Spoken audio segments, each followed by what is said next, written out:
Movie start होती है Danny ocean से, जो कि यहाँ पे जॉर्ज क्लोनी जिसका रोल अदा करते हैं। जॉर्ज क्लोनी जेल से रिहा होते हैं और सीधे अपने क्राइम इन पार्टनर्स मिलने जाते हैं रस्टी से। वो यहाँ पे रस्टी रायन से मिलने जाते हैं। अब देखते हैं रस्टी रायन यहाँ पे ब्रैड पिट होते हैं और उन्हें वो कुछ चोरी का प्लान बनाते हैं। दोनों मिलके जाते हैं अपनी डैनी रस्टी को बताता है कि रस्टी मैं इस शहर से बाहर नहीं जा सकता, मुझे पुलिस ने इस शर्त पे छोड़ा है। फिर भी दोनों कैलिफोर्निया से लास वेगास की तरफ जाते हैं अपने तीसरे क्राइम इन पार्टनर से मिलने। यहाँ पे अपने वो तीसरे साथी रूबिन से मिलते हैं और रूबिन को अपने चोरी का प्लान बताते हैं।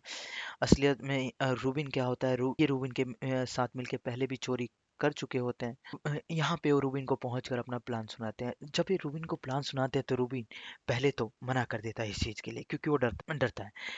जब वो इस प्लान के बारे जब वो इस प्लान के बारे में सुनता है कि लास वेगास के 3 बड़े कसिनो को लूटना है, और ये बड़े कसिनो कोई और नहीं, ये उस ये उसी के कसिनो थे जो कि उससे किसी और ने जीते हुए होते हैं या फिर ले लिए होते हैं, और ये उसके पुराने दुश्मन के कसिनो होते हैं। तो रूबिन इस चीज़ के लिए तैयार हो जाता है। रूबिन ये भी तैयार हो जाता है, वो इस काम के लिए फाइनेंस भी करेगा। आपको सोच के हैरानी होगी कि रूबिन क्यों मान जाता है, और इसका पुराना दुश्मन कोई और नहीं, इसका पुराना दोस्त टेरी रहता है।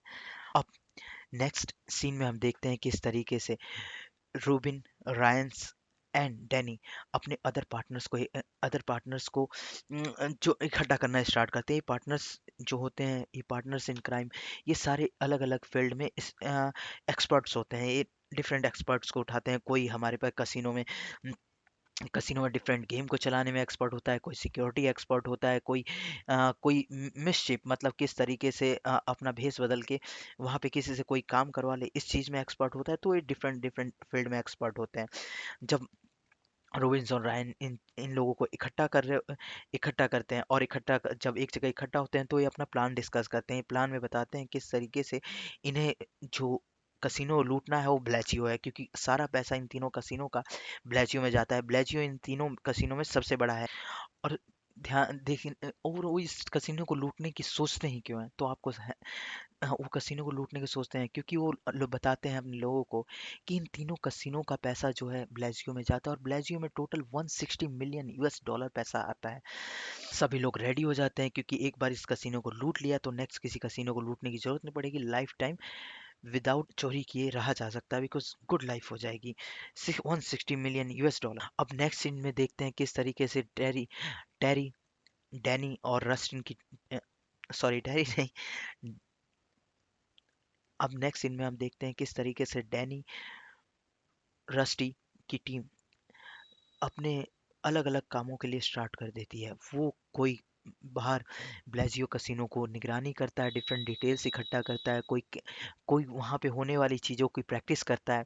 साथ साथ में वो सेम एक वॉल्ट भी डिज़ाइन करते हैं जो कि ब्लाजियो में होता है, सेम कॉपी वॉल्ट, और उस पर प्रैक्टिस करने स्टार्ट कर देते हैं। अब यहाँ पे एक बात और नोट करने वाली है कि वो ऐसा करते क्यों, क्योंकि वो चाहते हैं कि जब लास्ट में वो चोरी करें तो उस वक्त वो पकड़े नहीं जाए। अब हम नेक्स्ट सीन में देखते हैं कि टेरी की जो एक्स वाइफ है वो नाउ करंट डैनी की करंट गर्लफ्रेंड है। तो इससे टेरी, अब नेक्स्ट सीन में देखते हैं जब इस बात को टेरी को पता लग जाता है कि टेरी की जो एक्स वाइफ है वो हमारे पास अ, डैनी की करंट गर्लफ्रेंड है, और उसे इस बात का शक भी हो जाता है कि डैनी कहीं ना कहीं कसिनो को लूटने वाला है। वो डैनी पे ध्यान भी रखने लग जाता है। अब जिस दिन रॉबरी होने वाली होती है, थर्ड सीन वहाँ पे स्टार्ट होता है। हाँ, सीन आप कहो इम्पोर्टेंट सीन है जो यहाँ पे स्टार्ट होता है, किस तरीके से डैनी इस चीज़ को लेकर सीधे क्लब में पहुंच जाता है कि वो लोगों की नज़रों में रहे। इसी बीच टेरी डैनी को देखता है, और टेरी तुरंत अपने बाउंसरों को डैनी को पकड़वाने के लिए भेजता है, और वो पकड़ के उसे एक रूम में ले जाते हैं, उसके एक बाउंसर उसे मारने के लिए। लेकिन यहाँ पे सीन देखने वाला है कि डैनी ने टेरी के बाउंसरों को पहले ही पैसे दे दिए होते हैं और उन्हें खरीद लिया होता है, और वो उसकी हेल्प करते हैं यहाँ पे फर्दर चोरी करने में। नाउ देखने वाली बात है कि ये जो सिक्योरिटी पर्सनल होते हैं अभी हेल्प करते हैं डैनी का छत पे चढ़ने के लिए, और डैनी जहाँ छत पे चढ़ता है वहीं से डैनी की कुछ और टीम भी कसिनो में एंटर करती है, और वो अपने अपने काम पे लग जाती है। कुछ टीम सिक्योरिटी मैनेजमेंट के लिए जाती है, और थोड़ी देर बाद ही इससे पहले सीन में, ठीक इससे पहले रस्टी जो कि कसिनो के मालिक टेरी से मिलता है और उसे इन्फॉर्म करता है कि आपके कसिनो में लूट की शंका है, कोई ना कोई आपके कसिनो में लूटने वाला है। तो वो किसी तरीके से टेरी को मना लेता है और टैनी उसे एज ए कंसल्टेंट रख लेता है। तो वो साथ में इससे पहले ही डैनी के एक इम्पोर्टेंट मेंबर को पकड़वा देता है, जो कि पोकर गेम के पास कुछ हेरा फेरी कर रहा होता है। ठीक है, तो इससे टेरी को विश्वास हो जाता है और टेरी उसे रख लेता है। साथ में वो टेरी को उस वक्त एक फ़ोन भी देता है। जब हम सीन देखते हैं कि डैनी अपने डिफरेंट टीम मेंबर के साथ सिक्योरिटी कमरे में पहुंच जहां उस चैम्बर में पहुंच चुका होता है, security chamber as well as vault के चैम्बर में पहुंच चुका होता है, पहुंच चुका था, तो वो टेरी को फ़ोन करता है कि आपके यहाँ चोरी हो रही है और आपका वॉल्ट हमने सीज कर लिया है। असलियत में उसे पता नहीं होता है कि ये रस्टी ही कॉल कर रहा है। तो वो जाता है अपने वीडियो कैमरा से देखता है, कैम से देखता है, तो उसे लगता है कि हाँ, यहाँ तो चोरी हो चुकी है। हालत जो वॉल्ट है चैम्बर की हालत बहुत ही बेकार है। तो वो शॉट को कॉल करता है। यहाँ पे अब शॉट आती है। जब शॉट आती है तो शॉट के मेंबर सीधे चैम्बर में जाते हैं। अब यहाँ पे जब शॉट टीम आती है, शॉट टीम एक तरीके का पुलिस, आप समझिए कि डिफरेंट कंट्री में डिफरेंट जो स्पीडी आप कह सकते हो स्पीडी एक्शन लेने वाली टीम होती है, वो पुलिस की टीम होती है शॉट। वो तुरंत आती है, वो तुरंत जाके वॉल में एंटर करती है। अब वॉल में जैसे ही एंटर करती है, वहाँ पे फायरिंग स्टार्ट हो जाती है डैनी के टीम मेंबर्स के बीच में और शॉट के बीच में। अब ये फायरिंग चलती रहती है। जब फायरिंग क्लियर होती है, शॉट अपना सामान लेकर वापस चली जाती है। और अब टेरी इस चीज़ से बड़ा परेशान हो जाता है, क्योंकि वहाँ पे इससे पहले शॉट और उनके बीच में जब फायरिंग हो रही थी, कुछ एक्सप्लोजिव भी चले थे।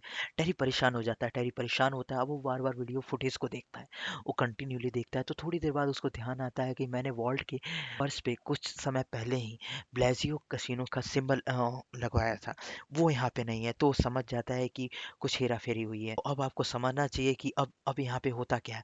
असलियत में जो शॉर्ट टीम आई थी, वो शॉर्ट टीम कोई और नहीं थी, वो टेरी और शॉर्ट टीम कोई और नहीं थी। और टेरी के अगेंस्ट डैनी का प्लान था। डैनी और डैनी के टीम मेंबर्स, वैसे तो डैनी वहाँ कैद होता है, डैनी के team members as a shot आते हैं और वहाँ से डिफरेंट कैश के जो भी कैश होता है उसको आते हैं गियर बैग्स में, वो लेके चले जाते हैं। और ये वीडियो कुछ और नहीं होता। जब आपको पता होगा, स्टार्टिंग में मैंने बात कही थी कि डैनी और रस्टी और उसकी टीम मेंबर मिलके सेम वॉल्ट का डिज़ाइन करते हैं, पूरी कॉपी करने की कोशिश करते हैं ताकि वो प्रैक्टिस कर सके। और ठीक ये उस प्रैक्टिस का वीडियो होता है। पर एक बात समझने वाली है, टेरी को शक हो जाता है।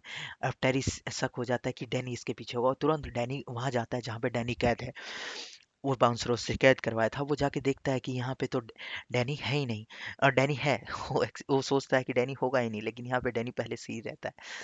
और डैनी से वो पूछता है कि इसके पीछे सारा तुम्हारा क्या धरा है। डैनी बहुत मासूम बनने की कोशिश करता है, इनोसेंट दिखाता है कि उसने कुछ किया ही नहीं और इसके पीछे नहीं है। इससे डैनी इस चोरी के पीछे होता नहीं, लेकिन डैनी फिर भी पकड़ा जाता है पुलिस के हाथों। इसलिए आपको याद होगा, स्टार्टिंग सीन में मैंने ये कहा था कि डैनी को पुलिस ने इस बेसिस पे छोड़ा होता है कि वो इस शहर से दूसरे शहर नहीं जा सकता है, पेरोल पे इस शहर से दूसरे शहर नहीं जा सकता, लेकिन वो ऐसा करता है। इस चीज़ के लिए उसे दोबारा 6 महीने और सज़ा काटनी पड़ती है।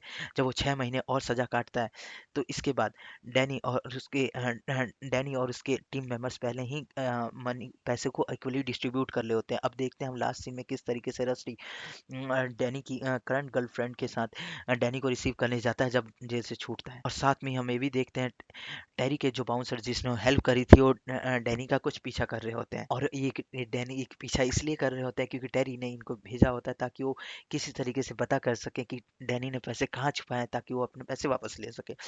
ओशियन 11 मूवी तो यहीं खत्म होती है, लेकिन ओशियन 11 के डिफरेंट अदर पार्ट भी हैं। तो सो गाइस, नेक्स्ट वीडियो जो आएगी ओशियन 11 की पूरी सीरीज लेके आऊंगा मैं, one by one. So for the time being I am taking your bye and I am going sir. सो आप लोगों को अगर मूवी स्टोरी ठीक लगी तो आप लाइक कीजिए, शेयर कीजिए एंड सब्सक्राइब कीजिए मेरे वीडियो को।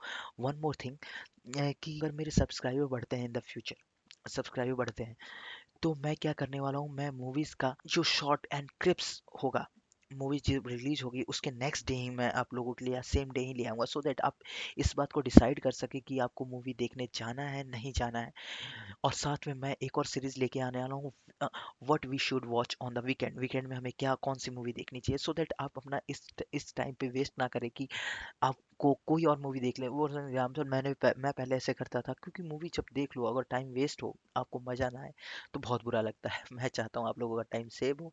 So guys, for the time भी नेक्स्ट सीन 11 की सीरीज में मिलते हैं और दूसरी मूवीज एक्सप्लेन करते हैं। So please subscribe my channel, sorry guys, channel